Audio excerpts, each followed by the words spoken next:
السلام علیکم ورحمۃ اللہ تعالی وبرکاتہ۔ اعلیٰ حضرت مجدد دین و ملت سیدی سرکار اعلیٰ حضرت امام احمد رضا خان فاضل بریلوی رضی اللہ تعالیٰ عنہ کا 104واں عرس رضوی اب قریب سے قریب تر ہوتا جا رہا ہے، اور ہم نے یہ ارادہ کیا ہے کہ ہر روز اعلیٰ حضرت رضی اللہ تعالیٰ عنہ کی حیات پاک کے کوئی نہ کوئی گوشے پر روشنی ڈالتے ہوئے اس سے آپ کو آگاہی بخشی جائے۔ اس سلسلے میں آج ہم ماہرہ مقدسہ کی عظیم شخصیت صاحب عرس قاسمی حضرت سیدنا شاہ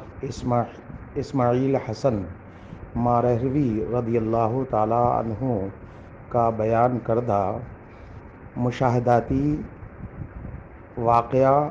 آپ کے سامنے رکھیں گے۔ اصل میں ایک مسئلہ ہے، علم کلام سے بھی اس کا تعلق ہے، اور منطقیوں اور فلسفیوں نے بھی اسے اپنی بحث کا موضوع بنایا ہے۔ وہ مسئلہ یہ ہے کہ اللہ رب العزت کی جو صفات ہیں وہ اس کی ذات کا عین ہیں یا غیر ہیں۔ اس سلسلے میں ملا حسن جو منطق کی ایک اہم کتاب ہے اور ہمارے مدرسوں میں چلتی ہے، اللہ رب العزت کی صفات کے سلسلے میں اس میں ایک طویل بحث ہے، جس میں صوفیاء کرام کا جو موقف ہے، صوفیاء کرام کا جو اسٹینڈ ہے اور جو ماننا ہے،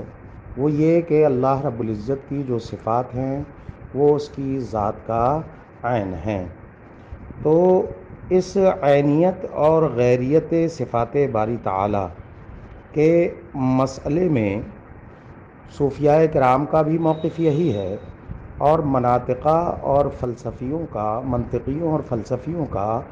ماننا اور ان کا موقف و اسٹینڈ بھی یہی ہے کہ اللہ کی جو صفات ہیں وہ اس کی ذات کا عین ہیں۔ اس سلسلے میں حضرت سیدنا شاہ اسماعیل حسن مارہروی رضی اللہ تعالی عنہ ایک بہت ہی اچھا واقعہ بیان فرماتے ہیں کہ تاج الفحول حضرت سیدنا شاہ عبد القادر بدایونی رضی اللہ تعالی عنہ کی تعظیم و توقیر اعلیٰ حضرت رضی اللہ تعالی عنہ بے انتہا فرماتے تھے، اور اس سلسلے میں اعلیٰ حضرت رضی اللہ تعالی عنہ نے قصیدہ بھی لکھا ہے۔ اعلیٰ حضرت رضی اللہ تعالی عنہ ان کا بہت ہی احترام اور ادب بجا لایا کرتے تھے، لیکن اس عزت و توقیر کے باوجود بعض مسئلوں میں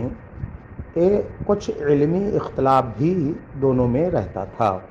یہ اختلاف وہ نہیں جو ہمارا آج کل کا ہے کہ جس پہ سوشل میڈیا ہم لوگ بھر دیتے ہیں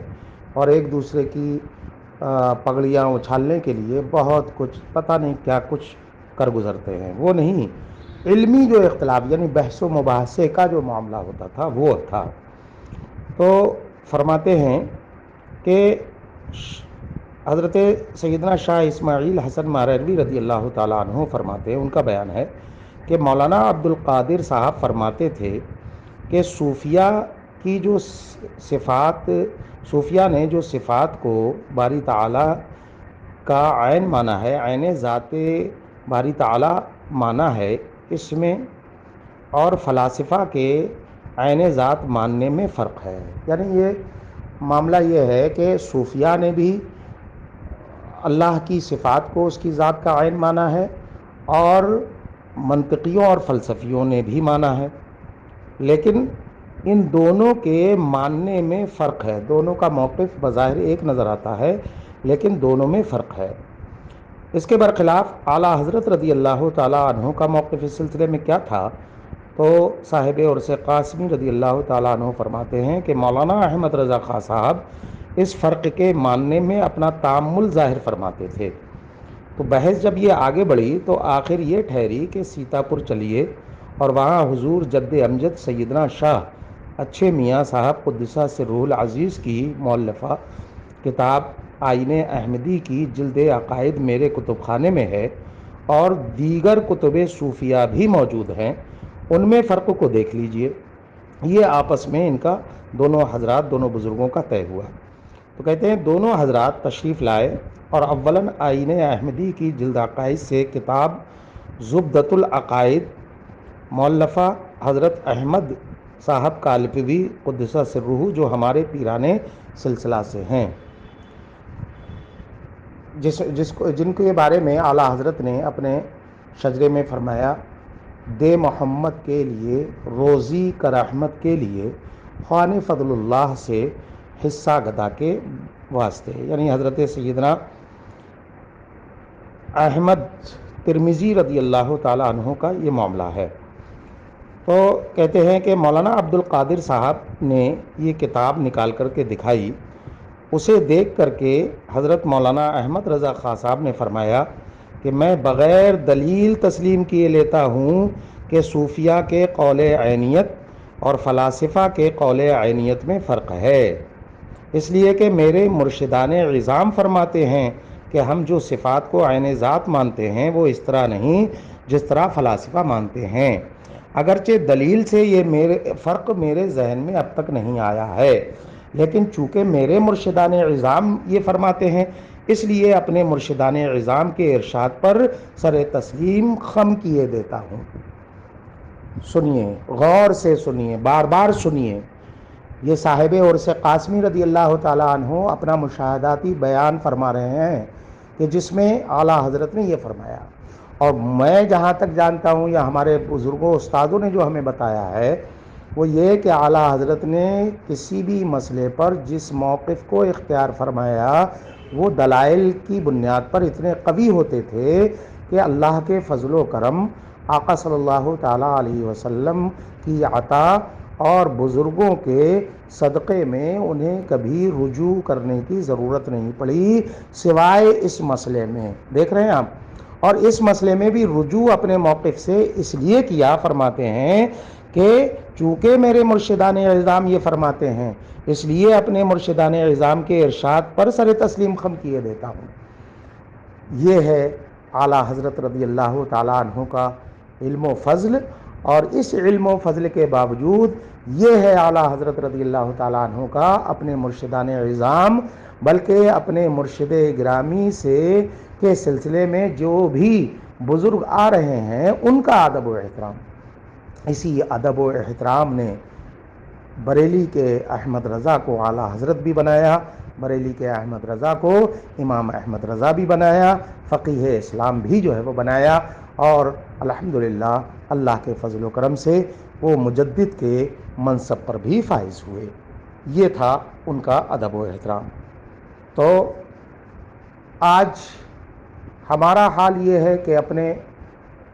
مرشدان گرامی کا ادب و احترام ہمارے دل میں بس اتنا رہ گیا ہے کہ نعرے لگاتے ہیں اور ان کے نام پر لڑائی جھگڑے۔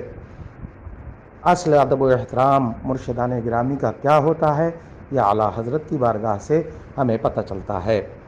اس سلسلے میں ایک اور واقعہ آپ مختصراً سن لیجئے۔ مولوی محمد ابراہیم صاحب فریدی، صدر مدرس مدرسہ شمس العلوم بدایوں، ان کا یہ ایک بیان ہے کہ ماہرہ مقدسہ کی ایک بزرگ ہستی حضرت سیدنا شاہ مہدی حسن میاں علیہ رحمت و رضوان، جو سجادہ نشین سرکار کلام ماہرہ شریف تھے، ان کے سلسلے میں فرماتے ہیں کہ وہ خود اپنا واقعہ بیان فرماتے ہیں کہ میں جب بھی بریلی آتا تو اعلیٰ حضرت خود کھانا لاتے اور ہاتھ دھلاتے۔ یہ چونکہ مرشد زادے ہیں، پیر خانے کے بزرگ ہیں، شہزادے ہیں، لیکن ادب و احترام دیکھیے اعلیٰ حضرت کا۔ فرماتے ہیں، وہ خود فرماتے ہیں کہ میں جب بھی بریلی آتا تو اعلیٰ حضرت خود کھانا لاتے اور ہاتھ دھلاتے۔ حسب دستور ایک بار ہاتھ دھلاتے وقت فرمایا، حضرت صاحبزادہ صاحب انگوٹھی اور چھلے مجھے دے دیجئے۔ یعنی بے خیالی میں انہوں نے وہ سونے کی انگوٹھی اور چھلا پہنا ہوا تھا، تو اس سلسلے میں اعلیٰ حضرت رضی اللہ تعالیٰ عنہ نے ڈائریکٹ کچھ نہ کہہ کر کے فرمایا کہ ہاتھ دھلاتے وقت کہ یہ انگوٹھی اور چھلے مجھے دے دیجئے۔ تو فرماتے ہیں کہ میں نے اتار کر دے دیے اور وہاں سے بمبئی چلا گیا۔ بمبئی سے ماہرہ واپس آیا تو میری لڑکی فاطمہ نے کہا، ابا بریلی کے مولانا صاحب کے یہاں سے پارسل آیا تھا جس میں چھلے اور انگوٹھی تھے۔ چونکہ یہ دونوں طلائی یعنی سونے کے تھے اور والا نامہ میں مذکور تھا، یعنی اس کے ساتھ جو اعلیٰ حضرت رضی اللہ تعالیٰ عنہ نے ایک عریضہ بھیجا تھا، ایک خط بھیجا تھا، اس میں یہ لکھا ہوا تھا کہ شہزادی صاحبہ یہ دونوں طلائی اشیاء آپ کی ہیں۔ یہ تھا اعلیٰ حضرت رضی اللہ تعالیٰ عنہ کا امر بالمعروف اور نہی عن المنکر۔ اور اس کے ساتھ ہی ساتھ جہاں شریعت مطہرہ کی جانب سے تفویض کیا ہوا یہ حکم تھا کہ امر بالمعروف اور نہی عن المنکر حتی الوسع کرتے رہنا چاہیے، وہیں اس کے ساتھ ساتھ اکابر و مشائخ کی تعظیم و توقیر کا یہ اعلیٰ درجہ تھا کہ اعلیٰ حضرت رضی اللہ تعالیٰ عنہ نے کتنی خوش اسلوبی سے اپنے مرشد گرامی کے گھرانے کے شہزادے اور صاحبزادہ اور وہاں کی بزرگ ہستی حضرت سیدنا شاہ مہدی حسن میاں علیہ الرحمۃ والرضوان کو ایک غیر شرعی کام سے جو ہے بچایا۔ شریعت مطہرہ نے جو منع فرمایا ہے سونے کی انگوٹھی وغیرہ پہننے سے، اعلیٰ حضرت رضی اللہ تعالیٰ عنہ نے نہایت خوش اسلوبی کے ساتھ اپنے مرشدان گرامی کو اور ان کے خاندان کے، ان کے گھرانے کے لوگوں کو اس سے محفوظ فرما لیا۔ اللہ رب العزت ہمیں ماہرہ مقدسہ کے بزرگوں کی تعظیم و توقیر کرنے، اعلیٰ حضرت رضی اللہ تعالیٰ عنہ کے مشائخ سلسلہ کے ادب و احترام بجا لانے کی توفیق رفیق عطا فرمائے۔ السلام علیکم ورحمۃ اللہ تعالیٰ وبرکاتہ۔